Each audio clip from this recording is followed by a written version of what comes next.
Good morning students. Today we are going to continue our lesson संधि. संधि के बारे में हम लोगों ने पहले पढ़ा. आज हम उसी को आगे बढ़ाएंगे व्यंजन संधि के साथ. तो व्यंजन संधि क्या है? व्यंजन के आगे स्वर या व्यंजन आने से व्यंजन में जो परिवर्तन होता है उसे व्यंजन संधि कहते हैं. जैसे जगत धन ईश, जगत का त और ईश का ई. जगत का त व्यंजन है और ईश का ई क्या है? स्वर है. तो दोनों के मेल से दोनों को मेल किया तो ईश और त की जगह द में बदल गई. जगत धन ईश अर्थात जगदीश. ठीक उसी प्रकार उत धन ज्वल. उत में त क्या है? व्यंजन और ज भी व्यंजन ही है. तो दोनों के मेल से क्या बना? ज का निर्माण हुआ. तो क्या हो गया? उत धन ज्वल अर्थात उज्ज्वल. अब आते हैं व्यंजन के नियम. व्यंजन के नियम क्या है? प्रत्येक वर्ण के प्रथम वर्ण मीन्स क, च, ट, त, प. ये हमारे व्यंजन का पहला वर्ण है. इसके बाद यदि कोई स्वर या वर्ण का तीसरा या चौथा मीन्स तीसरा या चौथा वर्ण आए, व्यंजन आए, तो उसमें जो व्यंजन आए तो प्रथम वर्ण के स्थान पर तृतीय वर्ण हो जाता है. तो ये प्रथम वर्ण बदलकर तीसरे वर्ण में परिवर्तित हो जाता है. जैसे क अ मिलके क्या बन गया? ग. दिक धन अंबर अर्थात दिगंबर. क धन ई गी. वाग धन ईश अर्थात वर्गीश. क धन ग अर्थात आधा ग. दिक धन गज अर्थात दिग्गज. च धन अ ज. अच धन अंत अर्थात अजंत. ठीक इसी प्रकार यहाँ पे आप एग्जाम्पल में देख सकते हैं जिसके साथ जो आ रहा है उसके बाद कौन सा वर्ण परिवर्तित हो रहा है. फिर आता है वर्ण के पहले वर्ण का पांचवें वर्ण में परिवर्तन. अभी तक पहले का तीसरे में परिवर्तन हो रहा था. अब वर्ण के पहले वर्ण का पांचवें में परिवर्तन कैसे होगा ये देखते हैं. यदि वर्ण के प्रथम वर्ण क, च, ट, त, प के बाद म या न आए तो प्रथम वर्ण पंचम वर्ण में बदल जाता है. पंचम वर्ण कौन सा होता है? पंचम वर्ण पहला वर्ण किस में बदल जाता है? पांचवें वर्ण में. यदि क, च, ट, त, प के बाद म या न आता है तो जैसे क प्लस म किस में बदल गया? ङ में. ट प्लस म ड़. त प्लस म न. त प्लस न. प प्लस म.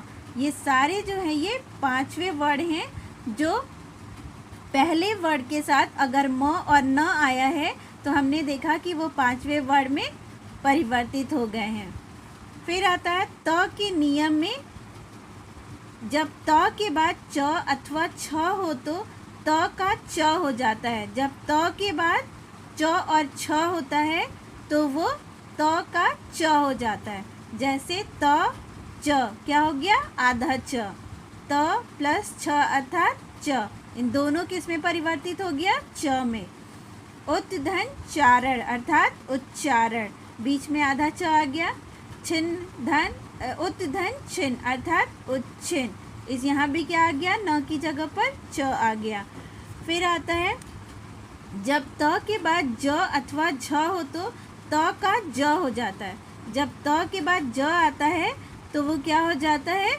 ज में परिवर्तित हो जाता है अर्थात आधा ज आ जाता है. सत धन जन अर्थात सज्जन. उत धन ज्वल अर्थात उज्ज्वल. फिर है जब त के पश्चात ट हो तो त का ट हो जाता है. त के साथ त के बाद ट आता है तो क्या हो जाता है? ट में परिवर्तित हो जाता है. तब दो बार ट आ जाता है. तत् धन टीका अर्थात तट्टिका. महत धन टीका अर्थात महट्टिका. फिर है जब त के बाद अंगा और ड़ के बाद त आता है तो वह ड़ हो जाता है. फिर है त के पश्चात ल हो तो त का ल हो जाता है. जब त के बाद ल आता है तो वो ल में परिवर्तित हो जाता है. जैसे उत धन लेख अर्थात उत्लेख. तत् धन लीन अर्थात तल्लीन। फिर है जब त के पश्चात श हो तो त का च और श का छ हो जाता है। त के बाद श आता है तो छ हो जाता है। उत्धन शिष्ट अर्थात उच्छिष्ट, उत्धन श्वास अर्थात उच्छ्वास। फिर है जब त के पश्चात ह हो तो त का द और ह का ध हो जाता है।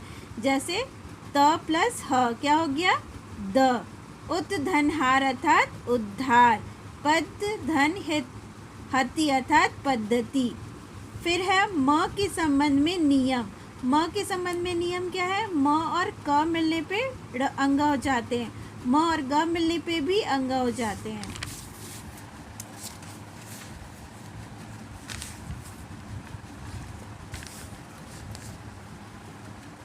फिर देखेंगे म और च मिलने पे अज्ञ हो गया। म प्लस त न, म प्लस द न, म प्लस प म प्लस भ म। तो इस तरीके से ये व्यंजन में परिवर्तित हो जाते हैं। फिर देखते हैं म के बाद यदि य र ल व श स ह आए तो म का सदैव अनुस्वर हो जाता है। जैसे म प्लस य, म प्लस र, म प्लस ल, म प्लस व, म प्लस श, म प्लस स, म प्लस ह।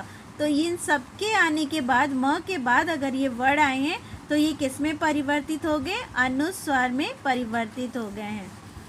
फिर आता है छ के संबंध में विशेष नियम।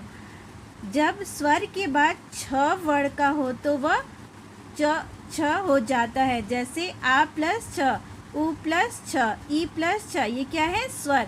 स्वर के बाद क्या आया है छ, तो ये किस में परिवर्तित हो गए, आधा च में। आधा च और छ। आधन छादन अर्थात आच्छादन, अनुधन छेद अर्थात अनुच्छेद, विधन छेद अर्थात विच्छेद।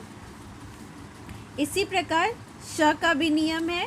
फिर र का भी नियम। अगर अ ई उ री के बाद आने वाला र के आगे र हो तो, अगर अ ई उ री के बाद आने वाला र के आगे अगर र हो तो, जैसे ये र आया उसके बाद फिर दूसरे वर्ड में भी क्या आ रहा है, र आ रहा है, तो वो दोनों किस में बदल जा रहे हैं, दीर्घ में। अभी तक हरस स्वर लगा हुआ है, फिर उसके मिलने के बाद क्या हो जा रहे हैं, दीर्घ स्वर में तब्दील हो जा रहे हैं। निर्धन रज अर्थात नीरज, निर्धन रोग अर्थात निरोग।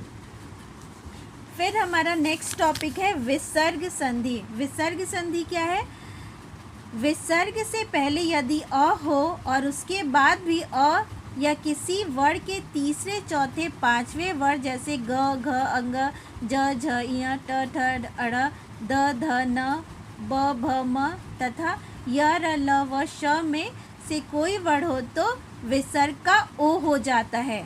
क्या हो जाता है, ओ हो जाता है। देखो अ ओ, विसर्ग के बाद अगर अ आया, ग ज द न ब भ म य र ल व, इन सब के बाद विसर्ग से पहले अगर ये सारे वर्ड आते हैं तो वो किस में परिवर्तित हो जाता है, ओ की मात्रा में।